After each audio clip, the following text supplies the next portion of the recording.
Ich erwarte mir vom zweiten Album, dass es, wenn ich selbst in den Player rein tue, mich nicht anzieht, dass ich es durchhören kann, dass ich mir vorstellen kann, ich als 14-Jähriger hätte das Album gekriegt und hätte es dann meine Schulkollegen gezeigt, weil ich mir gedacht habe, schau, eine geile Band, die ich gerade entdeckt habe und die sollen jetzt alle mal anhören.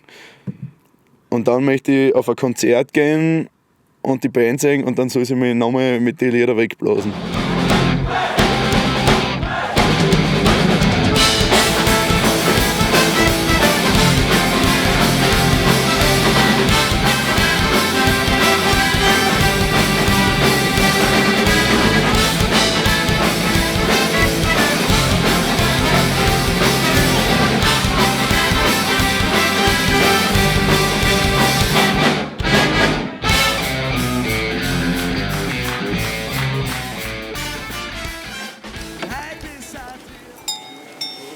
Grüß euch.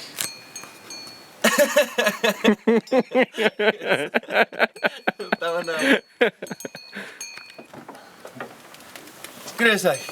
Ich bin der Sepp Schnacher und wir sind da auf meiner Almhütten. Kommt's gerne, kommt's gerne.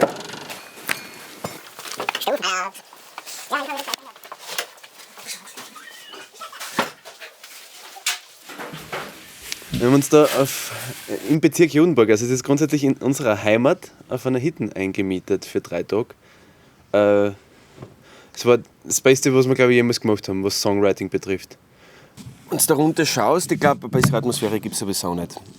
Du bist allein, bist ein bisschen abgelegen, hast aber eigentlich alles herum über Strom, Wasser, Bier, Essen, schöne Aussicht. Ich glaube, das tragen wir erstens sehr viel für eine gute Atmosphäre. Bier hast du nicht gesagt. Bier habe ich schon gesagt. Bier. Was ich. Und Bier. Und Bier. Nein, und ich glaube, allein das macht jetzt schon mal sehr viel aus, dass wir da herum sind. Das Wetter spielt natürlich auch sehr gut mit. Das ist ein wunderschönes Tag immer. Ist natürlich auch für das Gemüt sehr gut. Und ich glaube, wenn jeder dann seine Arbeit macht und das Wetter, Hitten und alles zusammenpasst, ist ja jeder glücklich.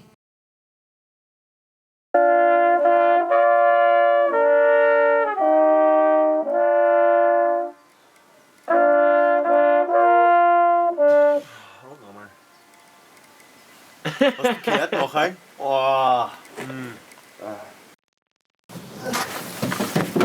Wie machen wir? Einfach so raushalten, das ist nicht so schwach.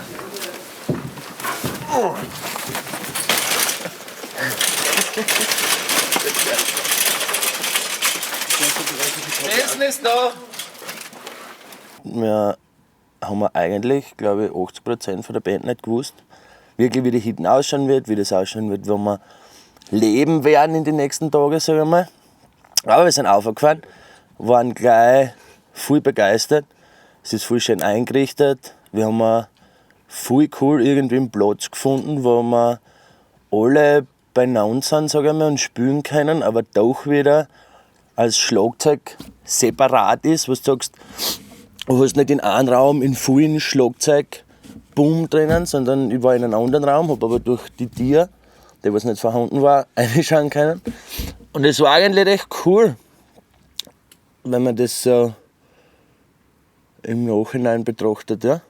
Es war auf 2 Etagen relativ lässig, oben waren die Zimmer zum Liegen und unten eben, wo wir rein nur uns aufgehalten haben über den Tag oder so, oder wenn auch separat irgendwie an Songs gearbeitet worden ist, dass du einfach sagst, passt, wir gehen auf, da haben wir unsere Ruhe, die anderen bleiben hier unten und haben unsere Ruhe. Und ja, relativ nice eigentlich das Ganze.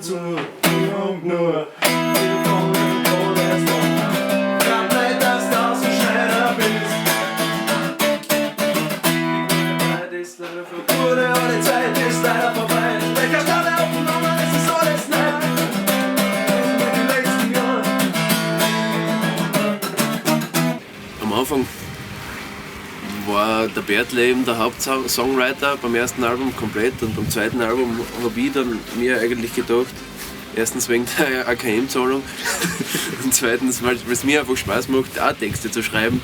Der Dani hat dann auch das Gleiche gemacht und irgendwie sind von überall her Texte gekommen und das finde ich echt cool. Und was ich noch viel geiler finde, ist dann, wenn wir uns zu dritt, zu viert, zu fünf, zu sechst zusammensetzen und an einem Text arbeiten. Weil ich finde, das werden mit Abstand die besten Texte. Weil, wie soll ich sagen, wenn jemand allein einen Text schreibt, dann ist das halt, sind gewisse Ansichten dabei, die aber nicht jeder in der Band vertreten würde. Und das finde ich nicht immer gut. Also, ich finde, wir sind ja doch eine Band. Wir treten gemeinsam auf, wir spielen es zusammen ein und da sind die Texte so extrem wichtig für mich und ich glaube auch für alle anderen Bandmitglieder, dass wir sagen müssen, das muss jeder vertreten können. Es hat sich dementsprechend verändert, dass wir inzwischen zusammen Lieder schreiben. Dass wir nicht die Lieder von einem fertig schreiben, sondern dass wir wirklich von Anfang an ein Lied schreiben. Dass du sagst, die drei machen einmal einen Rhythmus oder so, je nachdem was gerade ist. Einer hat eine Gitarre in der Hand, ein Quetschen in der Hand, was auch immer, spielt irgendwas, das ist einmal der Grundstein. Der Grundstein ist aber nicht ein Text und eine fertige Melodie, sondern ist einmal irgendwas. Und darüber wird dann einfach einmal nachgedacht zusammen. Dann machen wir einen Rhythmus draus und eine Melodie. Und dann setzen wir uns zu dritt oder zu viert irgendwo hin, schreiben einen Text, der auch noch nicht existiert hat, mit einer Idee, die irgendeiner im Hinterkopf gehabt hat. Und das hat funktioniert und du schreibst einfach diesen Text und dann hat der eine Idee zu dem Satz, den du gerade hingeschrieben hast, den du noch überhaupt nicht so gemeint hast, aber er hat inspiriert, was du gesagt hast und dann inspiriert die wieder, was der gesagt hat.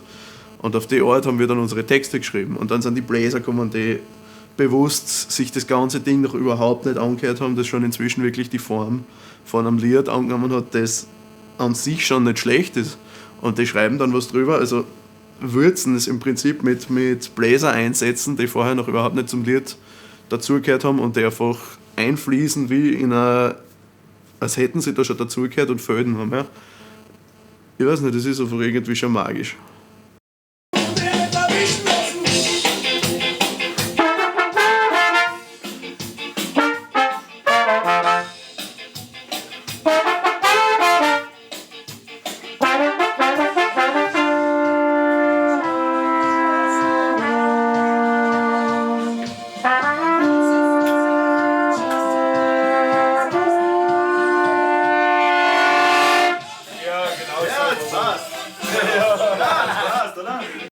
Texte schreiben mit mehreren Leuten ist ein sehr geiler Prozess, muss ich sagen. Das Wichtigste ist eigentlich, dass du den anderen Leuten in der Gruppe erklärst, was willst du mit dem Text jetzt ausdrücken. Ist das jetzt ein sozialkritischer Text, ist es ein Sauflied, ist es, keine Ahnung, ein Lied über die Liebe? Und wir haben eigentlich beim Schreiben von gewissen Texten gemerkt, hey, ein bisschen nebeneinander sind wir schon. Und dieses Finden von einer geraden Linie war am Anfang, glaube ich, schon schwierig, weil ja, natürlich kannst du Lieder über Anarchie schreiben oder über Revolutionen schreiben, aber dass du genau das ausdruckst, was der andere eigentlich sagen will, ist nicht so einfach. Also ich glaube, es ist sicher einfacher, einen Text alleinig zu schreiben und dann arbeitet da irgendwer über die Grammatik drüber oder einfach über kurze Aussagen, als wie wenn du jetzt einen kompletten Text mit jemandem zusammenschreibst und wirklich versuchst, das Gleiche zu sagen. Nachdem auf dem Album doch einige Lieder oben sind, die gemeinsame Texte enthalten, glaube ich, dass der Prozess trotzdem funktioniert hat. Es sind ein paar sehr gute Nummern, die wirklich so entstanden sind, dass wir drei uns zusammengesetzt haben und das zu dritt geschrieben haben. Lieblingstext. Mein Lieblingstext ist bei Dreck von gestern eigentlich.